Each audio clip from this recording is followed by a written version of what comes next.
전국 보건소와 병의원에서 독감 예방접종을 하고 있습니다. 예방주사는 유행주의보가 내려지기 전인 이맘때 미리 맞는 게 좋습니다.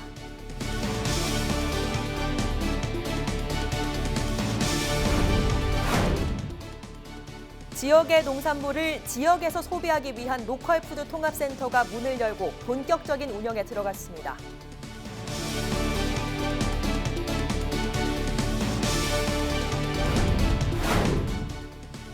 도시재생 사업이 한창인 통영 맨대마을에서 대학생과 주민이 함께 만든 작은 영상제가 열렸습니다.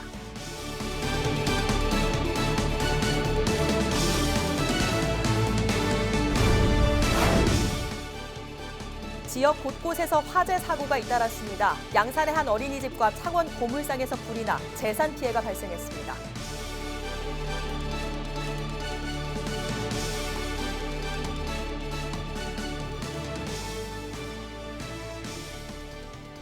시청자 여러분 안녕하십니까? 헬로티비 뉴스 경남입니다. 요즘 아침 저녁으로 많이 쌀쌀하죠. 한창 전국 보건소와 병의원에서는 독감 예방접종을 하고 있는데요. 독감이 본격적으로 유행하기 전인 이맘때 11월에 접어드는 지금이 독감 예방접종을 하는 적기입니다. 김수정 기자가 취재했습니다. 보건소가 아침 일찍부터 북적입니다. 지난 22일부터 65세 이상 어르신, 29일부터는 의료급여 수급자까지 무료 예방접종이 시작되면서 많은 사람이 보건소를 찾았습니다. 특히 면역력이 약한 어르신들에게 독감 예방접종은 연례 행사입니다. 꼭 맞아요. 예전에는 신경 안 썼거든요. 안 썼는데 이제는 꼭 이렇게 맞아야 된다는 의식이 바뀌었어요. 그래서 이제 일단은 기관지 자체가 안 좋으니까 저는 꼭 맞으러 다녀요. 독감 예방주사는 짧게는 2주, 길게는 한 달 뒤부터 효과가 나타납니다. 그래서 독감 유행주의보가 내려지는 12월 전인 이맘때 미리 맞아두는 것이 좋습니다. 사는 곳과 관계없이 보건소와 전국 2만 500여 곳의 의료기관에서 접종이 가능합니다. 특히 올해는 임신부도 무료로 접종받을 수 있습니다. 입원을 요하는 어떤 질병이 올 수도 있고 그로 인해 사망까지 이를 수 있는 그런 중요한 질환인데 상대적으로 이제 예방 접종으로 간단히 예방할 수 있기 때문에 비용 대비 효과적인 그런 걸 볼 수 있습니다. 그래서 1회 접종으로 그런 어떤 위험한 질환을 막을 수 있기 때문에 가급적이면 대상자들 특히 어르신들이나 아이들은 독감 접종 하시는 게 좋습니다. 최근 독감에 걸렸거나 지난해 접종했다 하더라도 매년 유행하는 독감 바이러스가 달라서 새 4가지 독감 백신주를 포함한 예방주사를 해마다 맞는 것이 필수입니다. 헬로티비 뉴스 김수정입니다. 우리 지역 농산물은 우리가 먼저 소비하자. 이미 5, 6년 전부터 우리나라에선 이 로컬 푸드 운동이 활발하게 진행되고 있습니다. 중간 유통 과정을 빼서 영세한 농가들의 부담을 덜어보자는 건데요. 경남에서 전국 최초로 로컬 푸드 통합센터가 생겼습니다. 어떤 곳일까요? 송국혜 기자입니다. 농장에서 갓 따온 사과를 상자에 담습니다. 기계에서 몇 번의 버튼을 눌러 스티커로 뽑습니다. 가격표가 붙은 사과 한 상자가 바로 옆 과일 매장으로 이동합니다. 가격 결정부터 소비자에게 전달까지 10분도 걸리지 않습니다. 경매 등을 위한 공판장을 거칠 필요가 없기 때문입니다. 기농인들은 소규모로 농사를 재배하기 때문에 그 도매 시장이나 그다음에 이제 공판장에는 출하가 사실 불가능합니다. 또 공판장에 낸다 하더라도 물량이 워낙 작기 때문에 이렇게 농가와 직접 연결된 로컬 푸드 직매장이 경남에만 27곳이 있습니다. 유통 과정이 생략돼 농산물도 제값을 받을 수 있습니다. 무엇보다 소량 판매도 가능해 영세 농가들에게는 큰 도움이 됩니다. 하지만 지역 로컬 푸드 직매장은 대부분 기초 지자체 단위 이하로 운영되면서 마케팅에 한계가 있을 수밖에 없습니다. 이런 단점을 극복하기 위해 전국 최초로 광역 단위로 운영되는 로컬 푸드 통합센터가 문을 열었습니다. 로컬 푸드 경남 통합센터는 도내 지자체에서 각각 운영되고 있는 직매장을 연결해 전국으로 지역 농산물을 홍보해주고 각 지역 직매장 간의 배송도 대행해줍니다. 여기에 농민들을 대상으로 출하 교육까지 해줍니다. 오늘 개장하는 로컬푸드 경남 통합센터는 정부와 협력해서 설치한 대도시 직매장 전국 1호이기 때문에 더욱 의미가 있다고 하겠습니다. 당일 수확, 당일 공급을 원칙으로 하는 로컬 푸드 직매장. 지역의 농산물을 전국으로 홍보해 줄 수 있는 경납 통합센터까지 생기면서 경남 지역 농촌에도 활력을 넣어줄 수 있을지 주목됩니다. 헬로티비 뉴스 송국혜입니다. 통영의 한 마을에서 낙후된 주거 환경을 살리는 도시 재생 사업이 한창입니다. 변화 중인 마을을 배경으로 대학생들이 직접 다큐멘터리를 만들어 지역 어르신들을 초대해 시사회를 열었습니다. 표영민 기자입니다. 어르신들의 장소 사진 촬영기를 담은 다큐멘터리 맨대마을이 맨대. 다큐멘터리의 배경인 맨대마을은 통영에서도 주거 환경이 열악한 곳 중 하나입니다. 지난해부터 시작된 정량지구 도시재생 사업으로 변화의 바람이 부는 마을을 알리기 위해 대학생들이 나섰습니다. 학생들은 방학도 포기한 채 30번 이상 마을을 찾아 영화와 드라마 등 3편의 작품을 제작했습니다. 7월부터 10월 말까지 이렇게 준비를 하게 되는데 길다면 길고 짧다면 짧은 기간 동안 촬영하면서 같이 고생하면서 촬영했어요. 제작된 작품은 연출과 촬영, 연기까지 모두 학생과 마을 주민들이 함께 만들었습니다. 제작 기간만 석 달, 경험과 장비 부족 등으로 찍는 내내 어려움의 연속이었지만 통영시 도시재생지원센터와 경남대학교 링크사업단의 도움이 학생들에게 큰 버팀목이 됐습니다. 미디어 커뮤니케이션 학생들이 저희 정량지구에 와가지고 여름방학 내내 영상을 촬영했었어요. 그때 촬영한 영상들을 3개 정도를 정리해서 이제 그거를 오늘 지역분들과 함께 보려고 준비한 영상제입니다. 모두의 도움으로 완성된 작품을 기념하고 또 서로에게 감사하기 위해 마을 사람들과 함께한 작은 영상제도 열렸습니다. 봉사하는 마음으로 7월부터 그 더운 시간들을 주민들과 함께 부대끼고 이야기를 듣고 또 그 이야기를 멋지게 영상으로 담아내는 정말 잊지 못할 멋진 감동의 순간들의 영상이 아닌가 그런 생각이 듭니다. 작은 경로당에 모인 사람들은 학생들이 만든 영상에 자신의 모습이 나올 때마다 웃음꽃이 피어납니다.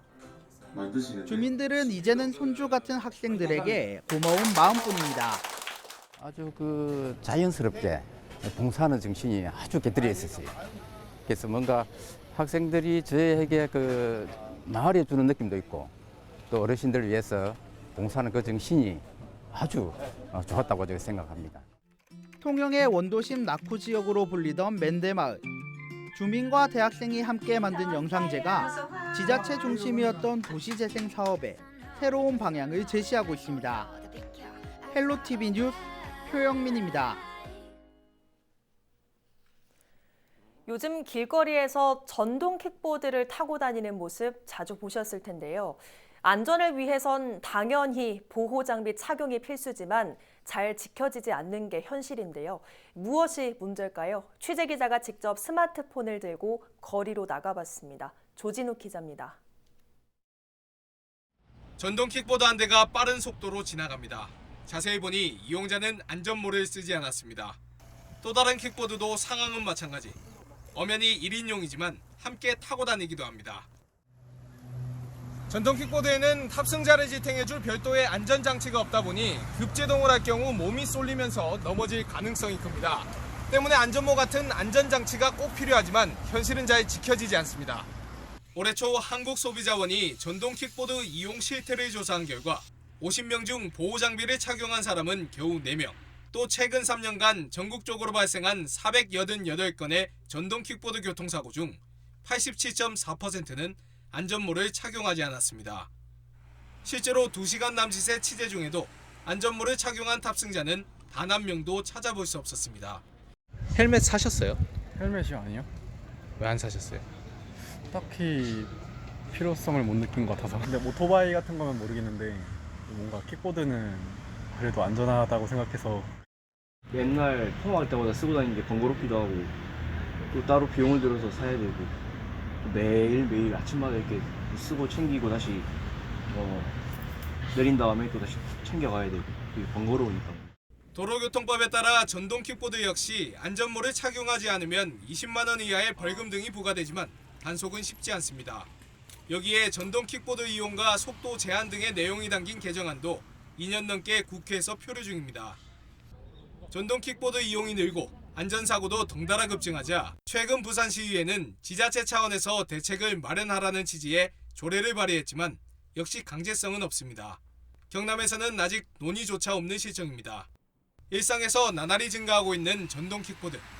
탑승객들의 안전의식 제고와 함께 안전하게 탈 수 있는 제도 마련이 시급해 보입니다. SCS 조진욱입니다.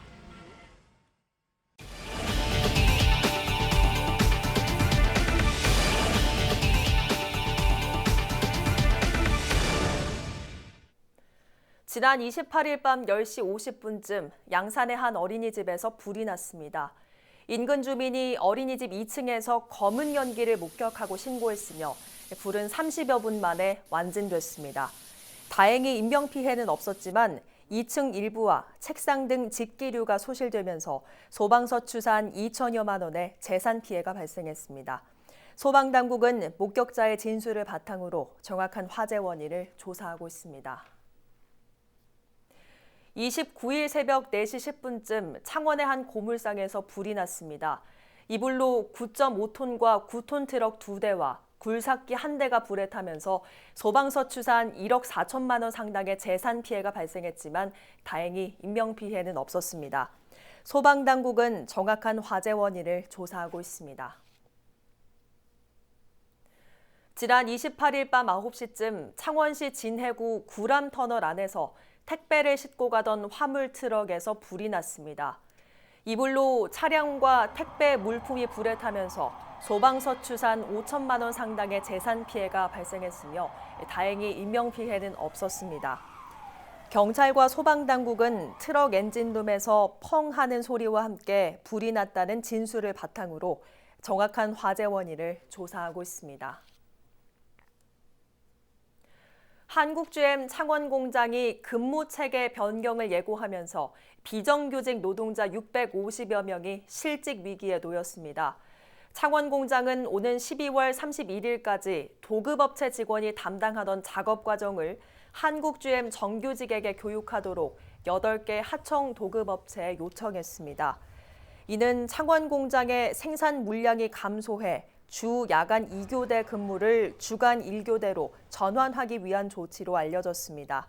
한편 근무 체계 변경 소식을 접한 비정규직 집회는 회사 측의 결정에 반발하며 2교대 유지와 노동자 생존권 보장을 요구한다는 계획입니다.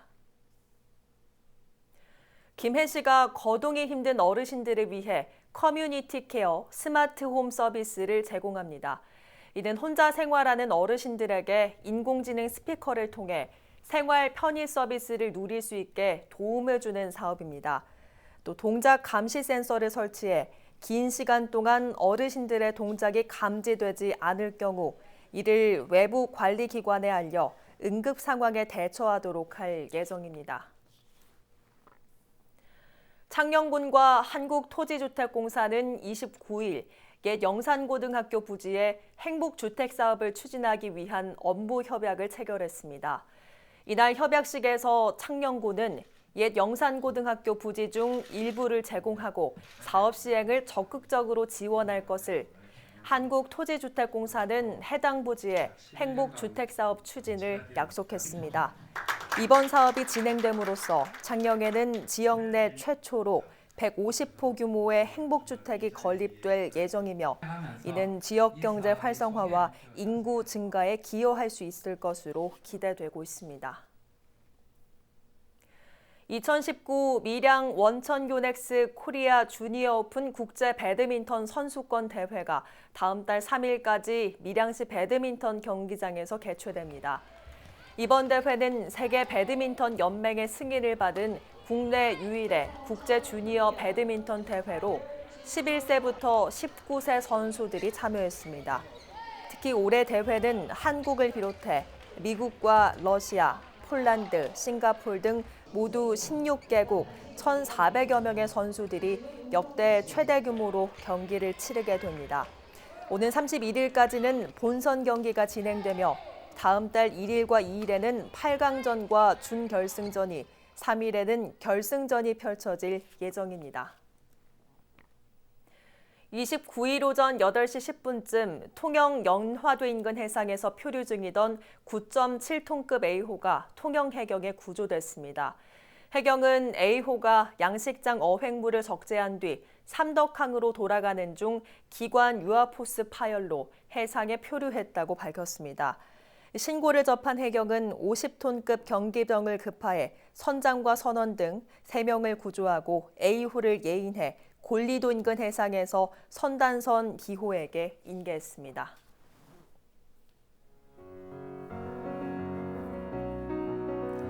우리 지역 인사 동정입니다. 김경수 경남도지사는 30일 오후 3시 반 경남 1번가 오픈 콘서트에 참석합니다.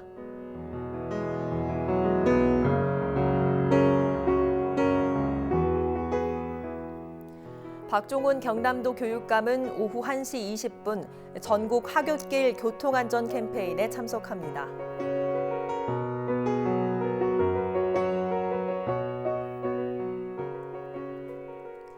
허성무 창원시장은 오후 2시 창원시의회 임시회 제2차 본회의에 참석합니다.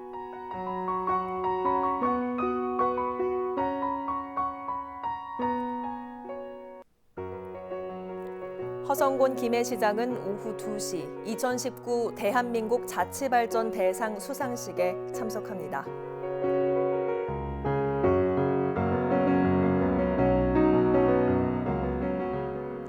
김일권 양산시장은 오전 11시 농심대학 수료식에 참석합니다.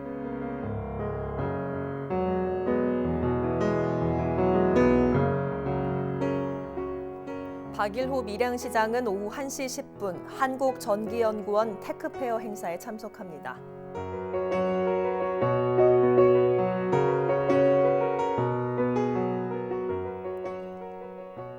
변광용 거제시장은 오전 8시 반 10월 면동장 회의에 참석합니다.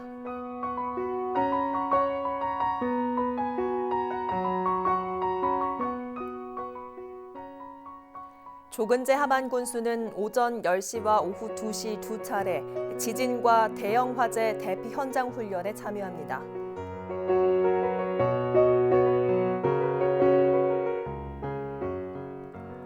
백두현 고성군수는 오후 2시 경상남도 자원봉사왕 시상식에 참석합니다.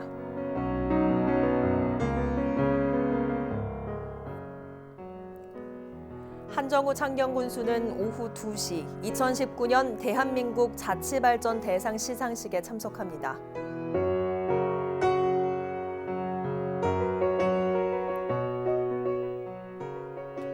문준희 합천군수는 오후 3시 저소득층 친환경 먹거리 지원금 기탁식을 갖습니다. 구인모 거창군수는 오후 2시 국제행사 발굴과 관련한 중간 보고회를 갖습니다.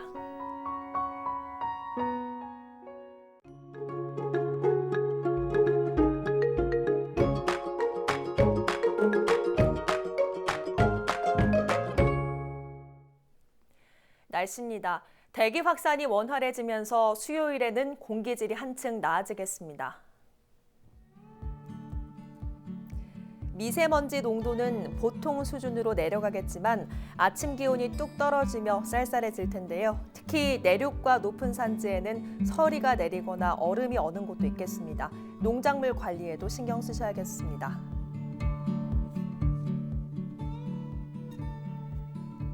남은 한 주간 뚜렷한 비 소식은 없겠고요. 계속해서 일교차 큰 가을 날씨가 이어지겠습니다.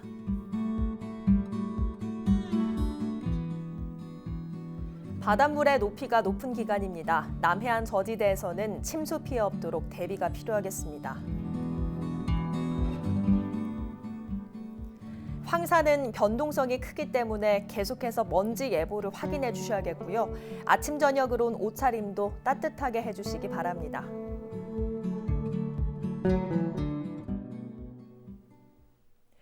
오늘 뉴스는 유튜브 채널 CJ 헬로 경남방송에서 다시 보실 수 있습니다. 이상으로 뉴스를 마칩니다. 저희는 늘 지영민 곁에 있겠습니다. 고맙습니다.